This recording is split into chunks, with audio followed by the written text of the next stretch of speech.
अस्सलाम वालेकुम वरहमतुल्लाहि वबरकातुहू। आज के इस वीडियो में हम सीखेंगे कि हमारे सिरात महताब को कैसे साफ करते हैं। तो माँ साहिबा ने हमें एक टेक्निक बताई है जिसे हम कैंडलिंग टेक्निक कहते हैं, जिससे हम अपने सिरात महताब को रोशन कर सकते हैं, उसे साफ कर सकते हैं। तो उसके लिए हमें चाहिए 3 कैंडल्स।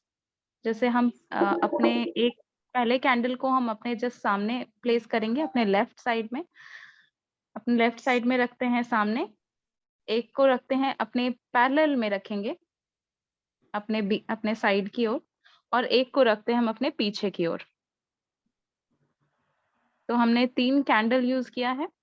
तीनों कैंडल्स हमारे लेफ्ट साइड में ही होगा, एक लेफ्ट साइड आगे की ओर, एक लेफ्ट साइड पीछे की ओर और एक हमारे बराबर में। जैसे कि आप वीडियो में देख सकते हैं, ये 3 कैंडल्स हमने यूज़ किए हैं, इस्तेमाल किए हैं। तो आज के मुराकबे में हम आपको सिखाएँगे, आपको बताएँगे कि हम अपने सिरात महताब को कैसे रोशन कर सकते हैं, कैसे हम साफ़ कर सकते हैं।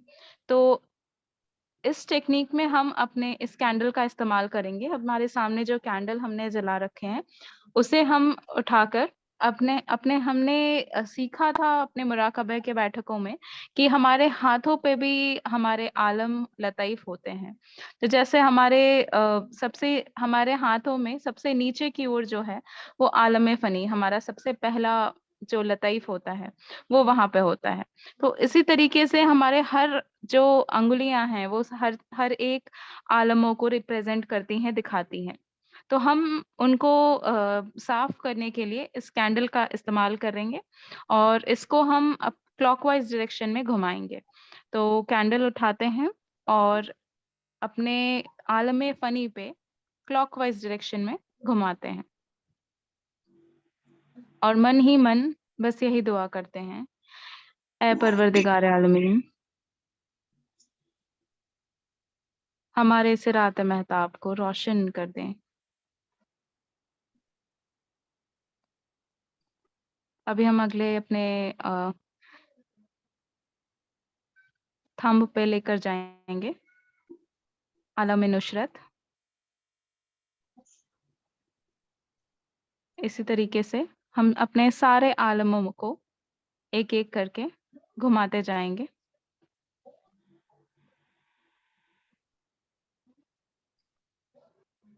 आलम जबरूहात,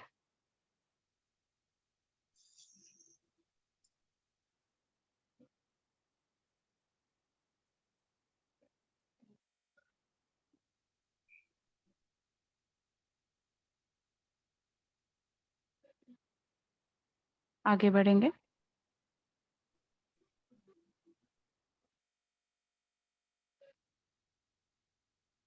हर एक जो हमारी अंगुलियाँ हैं, वो एक-एक चक्र को दिखाती हैं। जैसे हमारा पुलसरात हुआ या आलम फ़नी हुआ।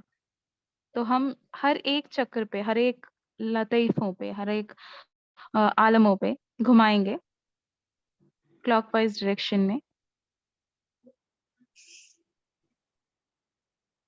ये जो हमारे अंगुलियों के साइड वाला जो पार्ट होता है, ये वाला जहाँ पे भाई दिखा रहे हैं हमारे, वो हम सिरात महताब को रिप्रेज़ेंट करती है, दिखाती है। तो हम उसकी ओर भी थोड़ा कैंडल घुमाएँगे।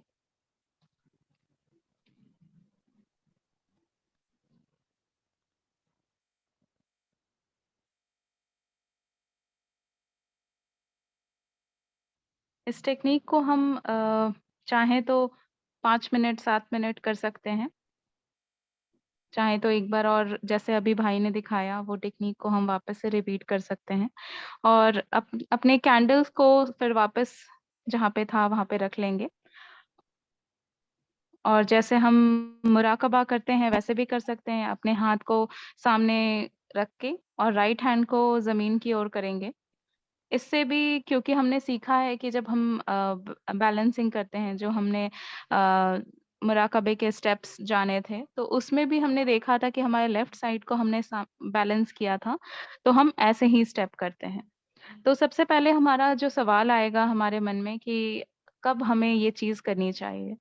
तो अगर हम ये देखते हैं, हमें खुद में ही ये चीज़ देखनी है, क्या हम बहुत ज़्यादा माज़ी के ख़्यालातों में हैं, बहुत ज़्यादा हम अ, दुखी रहते हैं, बहुत सैड रहते हैं, या फिर बहुत ज़्यादा अगर हम हमारे साथ ऐसा क्यों हुआ, या हम खुद को बहुत गलत मानते हैं, या इस तरीके का की अगर चीज़ें हैं, या फिर हम बहुत ज़्यादा इमोशनल हैं, हर बात पे हमें रोना आता है, बहुत इमोशनल हैं, डिप्रेशन में हैं, बहुत आलस आता है, हमें बहुत ज़्यादा कोई भी चीज़ करने में बहुत ज़्यादा तकलीफ़ होती है, कुछ करने की इच्छा नहीं होती है। अगर ये सारी चीज़ें हमें अपने अंदर नज़र आ रही है, तो हमें ज़रूर एक बार तो कैंडलिंग करनी चाहिए, ताकि हमारी जो क्योंकि हमारा जो तराजू है, हमारा जो सेटल सिस्टम है, वो इम्बैलेंस हो जाता है, वो बैलेंस में नहीं रहता है, या हमारे सिरात-ए-महताब में ज़्यादा भारी हो जाता है, या फिर हम इम्बैलेंस में आ जाते हैं। तो उसे बैलेंस में करने के लिए हम ये टेक्नीक यूज़ करते हैं। तो आप ज़रूर इस स्टेप्स को फ़ॉलो कीजिए, और मिलते हैं हम अगले वीडियो में। शुक्रिया।